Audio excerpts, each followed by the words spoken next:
Assalamualaikum warahmatullahi wabarakatuh. Innal hamdalillah nahmaduhu wa nasta'inuhu wa nastaghfiruh wa na'udzu billahi min shururi anfusina min sayyiati a'malina man yahdihillahu fala mudilla lahu wa man yudlil fala hadiyalah. Asyhadu an la ilaha illallah wahdahu la syarikalah wa asyhadu anna Muhammadan abduhu wa rasuluhu la nabiyya ba'dah. Allahumma shalli wa sallim ala sayyidina Muhammadin wa ala alihi wa sahbihi ajmain, amma ba'd. Pertama-tama yang saya hormati para penyemirsa, yang menyaksikan YouTube hari ini di mana saya berada. Pada ini kita akan masuk bukan mengenai masalah nasab. Kita tidak bicara masalah nasab. Kita sekarang bicara masalah fatwa-fatwa ulama terkait masalah perempuan, yang saya ambil dari kitab Ulama Al-Habib wa Sayyid Imam Abdullah bin Mahfud Al-Haddad. Beliau salah satu ulama besar di Yaman, yang kitab ini sudah diterjemahkan. Dari judul aslinya itu Al-Fatawa Tahum Al-Mar'ah wa Ya'lihi Al-Majmu'ah Al-Masail Yaksur Al-Su'alu Anha.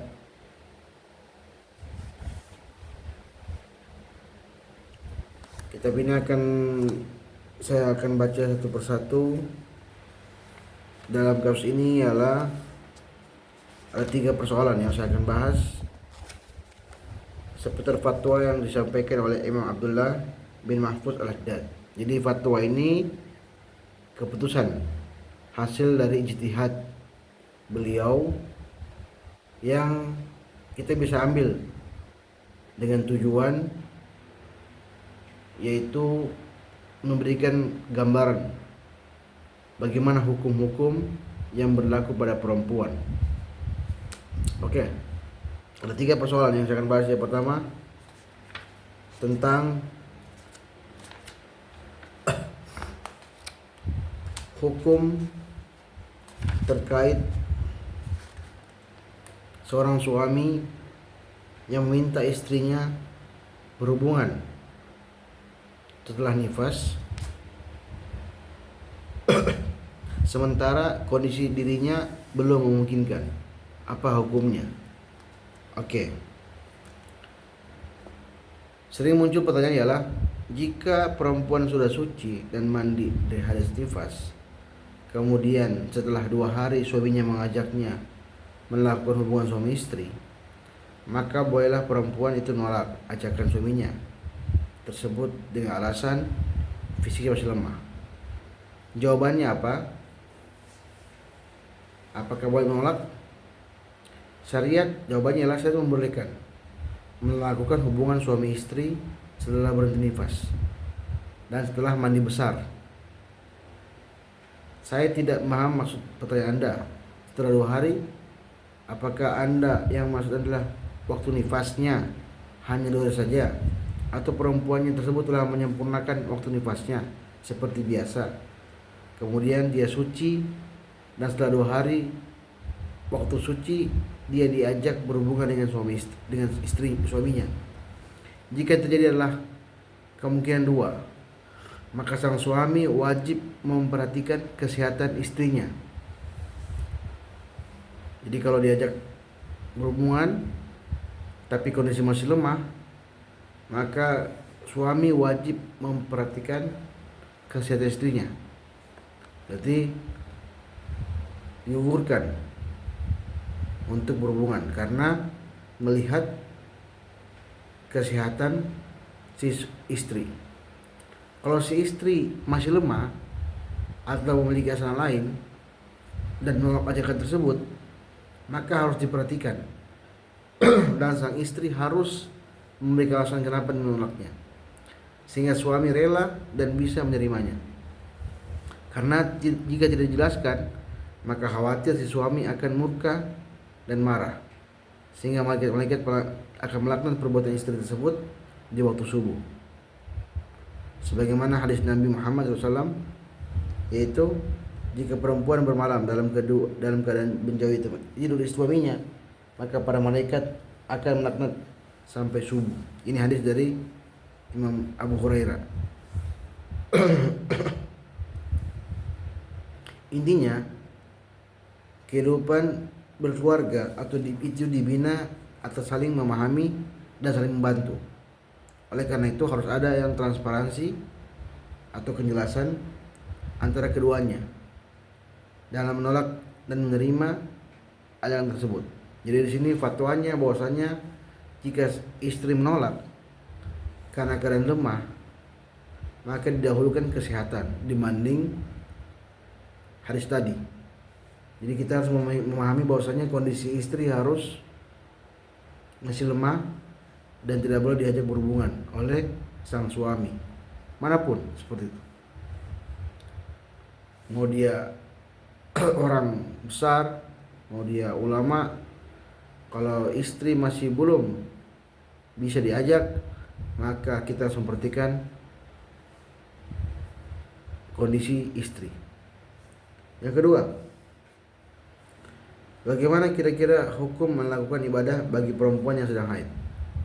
Ada pertanyaan muncul, bolehkah yang sedang haid melakukan sholat?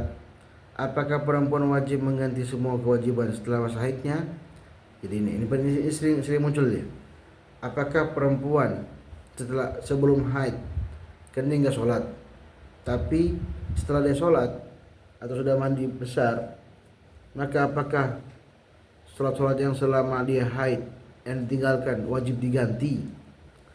Bolehkah perempuan haid membaca Al-Quran? Oke. Apa jawabannya oleh fatwa dari Al-Habib Al-Imam Abdullah bin Mahfuz Al-Haddad? Syariat mengharamkan bagi perempuan yang sedang haid sholat. Itu jelas, qat'i. Bahwa syariat mengharamkan bagi perempuan yang sedang haid melakukan sholat, puasa, tawaf saat haji, membaca Quran. Perempuan tidak diperintahkan untuk mengqadha. Jadi sudah pasti ya. Jadi selama dia haid tidak ada kewajiban untuk mengganti qadha sholatnya. Dan juga tidak sah jika menggantinya. Dan tidak sah menggantinya.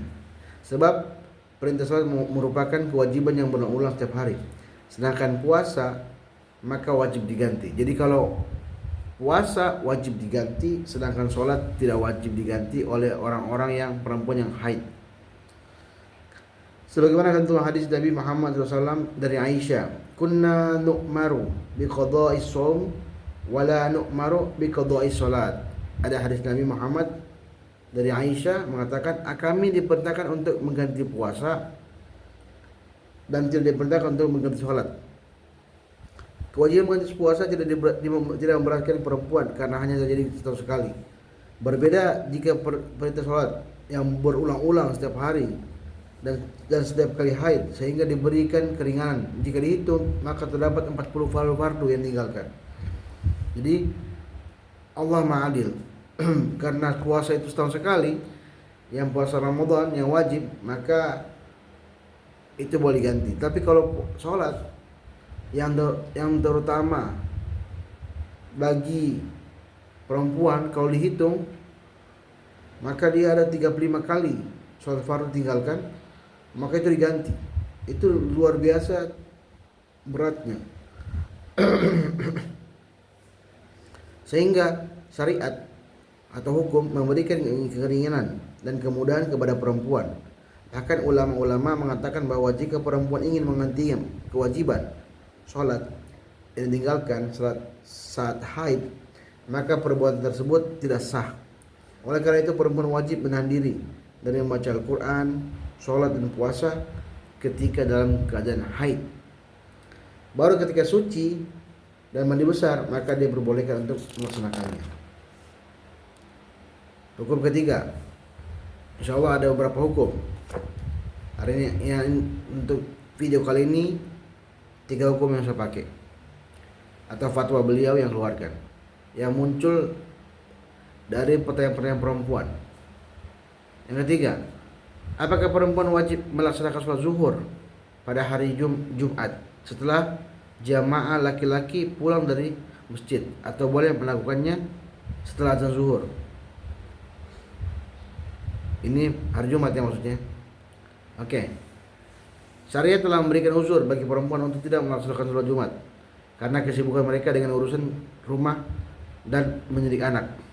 Sholat Jumat tidak wajib bagi perempuan, seperti bagaimana hadis Nabi Muhammad SAW dari Al-Baihaqi yang mengatakan wajib bagi setiap orang dewasa untuk melaksanakan sholat Jumat kecuali 4 orang golongan: anak kecil, hamba sahaya, perempuan, dan orang sakit. Ini hadis dari Baihaqi Sunan Kubra. Dia mengatakan sholat Jumat itu wajib bagi orang yang sudah balik, tetapi terkecuali 4 hal: anak kecil, hamba sahaya, perempuan, dan orang sakit. Oleh karena itu, perempuan boleh melakukan sholat zuhur pada hari Jumat di awal waktu. Boleh, di awal waktu boleh. Sebab mereka termasuk golongan yang memiliki uzur atau al-azar al-mustadimah. Perempuan tidak harus menunggu hilangnya uzur karena hukumnya tidak sama seperti golongan memiliki uzur, bersifat sementara, sehingga sunnah mengakhirkan sholat. Jadi kalau kita mengakhirkan sholat habis orang pulang Jumat, kita mengakhirkan sholat zuhur, boleh, disunahkan. Dan juga tidak sama dengan orang-orang yang meninggalkan Jumat tanpa ada uzur. Sebab kewajiban mereka adalah sholat Jumat. Oleh karena itu sholat zuhur yang mereka laksanakan menjadi tidak sah kecuali dilaksanakan setelah selesai sholat Jumat di masjid.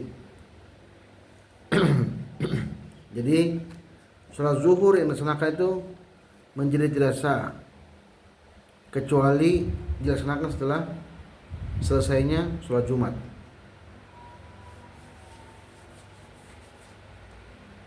Jadi disunahkan. Bahkan ada yang mengatakan tidak sah. Jadi disunahkan untuk mengakhirkan sholat zuhur setelah orang-orang pulang sholat Jumat. Adapun bagi mereka yang meninggalkan sholat Jumat tanpa ada uzur, maka wajib menggantinya dengan sholat zuhur. Ini bagi laki-laki ya. Dari sini kita bisa pahami bahwasanya melaksanakan sholat zuhur di awal-awal waktu pada Jumat perempuan adalah lebih utama daripada mengakhirkannya. Sebab awal waktu merupakan kejaran Allah. Ternyata pada akhir fatwanya beliau mengatakan melaksanakan sholat zuhur di awal waktu pada hari Jumat bagi perempuan lebih utama daripada mengakhirkannya. Jadi ternyata